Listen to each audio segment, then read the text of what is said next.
O vídeo de hoje começa com um pouquinho das aulas de biologia.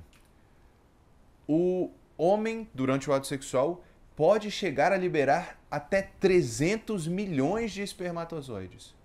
Desses 300 milhões, apenas um é capaz de fecundar o óvulo. E assim, gerar a vida do ser humano. E o que isso tem a ver com Deus? Vamos descobrir.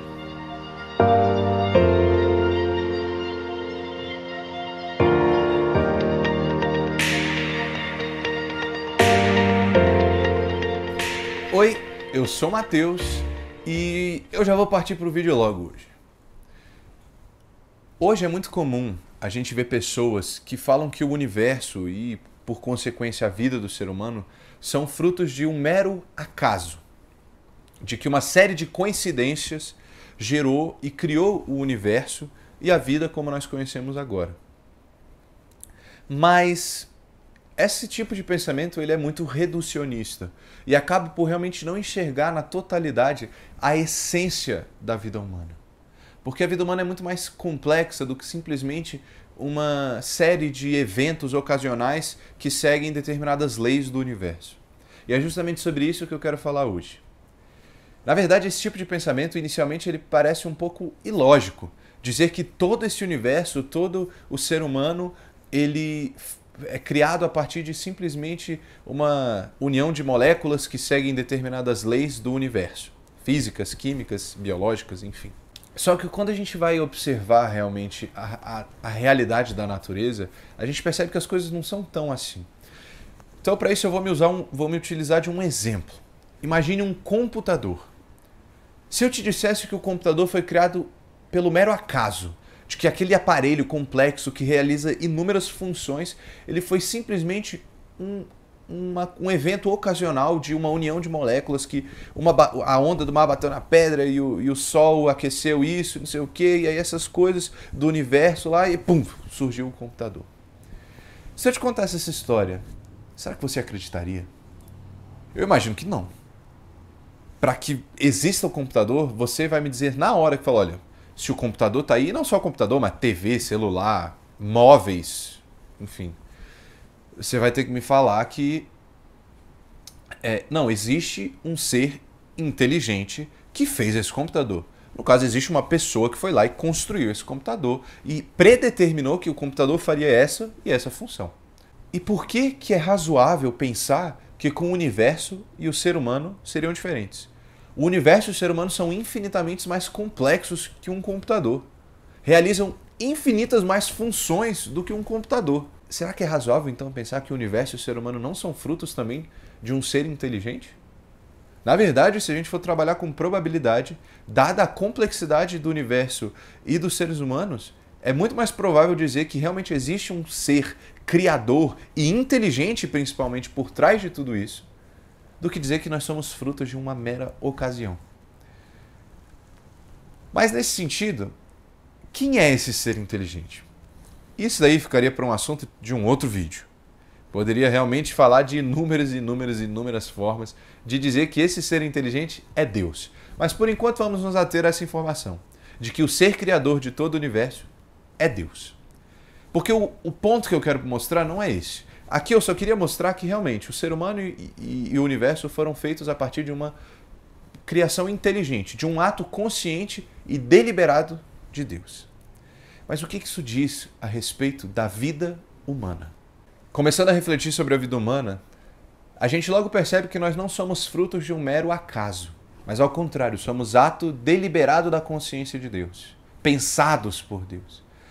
Desse modo fica fácil de observar que você não é um acidente, mas ao contrário, você é um ato da vontade de Deus. Se você existe, saiba que tem um Deus por trás disso que te quer e te quer muito, que pensou em cada detalhe de como seria você, a sua essência, o seu corpo, a sua alma, que diretamente da sua vontade permitiu que você fosse trazido à vida e que permanecesse na vida. E é muito bom de saber que nós não somos um mero acidente, mas nós somos realmente queridos infinitamente por um Criador. Nesse sentido, não basta também a gente ressaltar que nós fomos criados por Deus, mas nós fomos constituídos de dignidade por Deus. Toda vida é um ato consciente de nosso Senhor. Toda a vida é um ato deliberado do amor de Deus. E Deus te quer e te deseja e te cria e te sustenta na vida, mesmo antes de sequer passar pela cabeça dos nossos pais deles quererem ter um filho. E quem fala isso pra gente é o Antigo Testamento.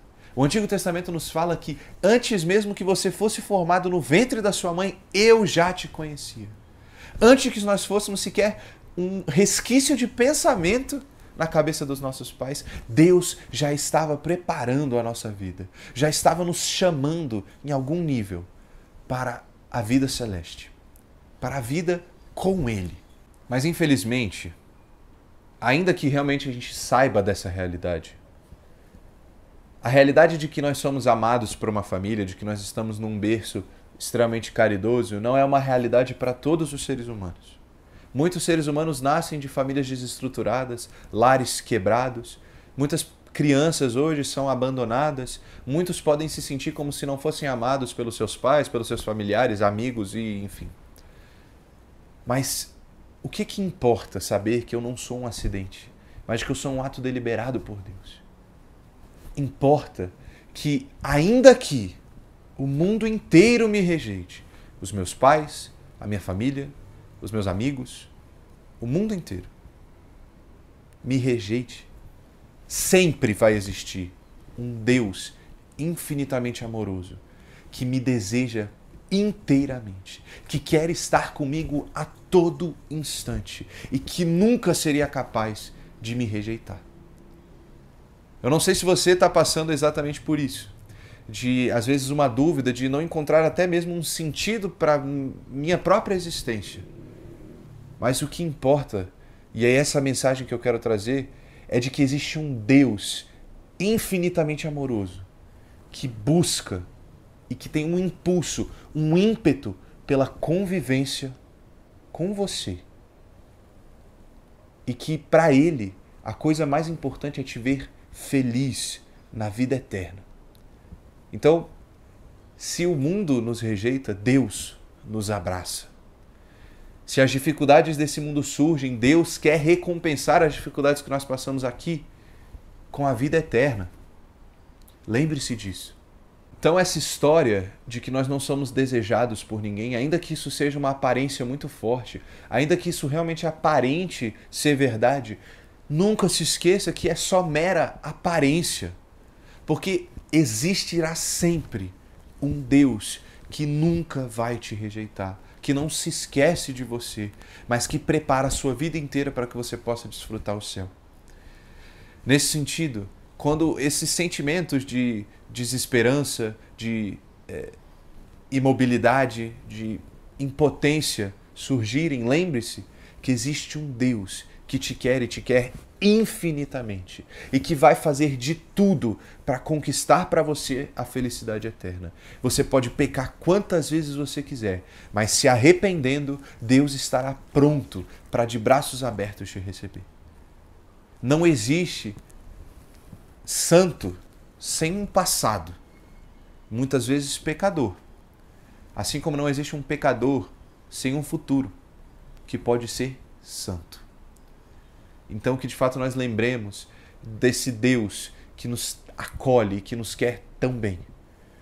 Porque dentre as 299.999.999 possibilidades que existiam ali naquele momento de que não fosse a sua vida a vir a existir, Deus te chamou à vida, porque te valoriza e te conhece desde antes que você era formado no seu ventre. Deus já te amava e continua a te amar até hoje.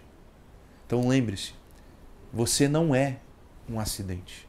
Você não é um mero acaso. Você não é uma coincidência. Você não é um ato de irresponsabilidade dos seus pais. Você não é um ato de egoísmo dos seus pais, caso eles tenham abandonado. Você não é a rejeição do mundo, caso você esteja sendo rejeitado. Mas você tem a marca de Deus na sua vida, porque você é filho de Deus, filha de Deus.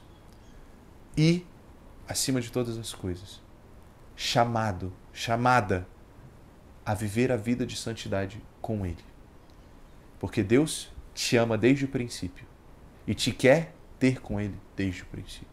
Por isso, não percamos a esperança, mas ao contrário, tenhamos a certeza de que existe um Deus que batalha tanto pela nossa salvação, a ponto de enviar o seu único Filho para morrer por nós e morrer uma morte de cruz.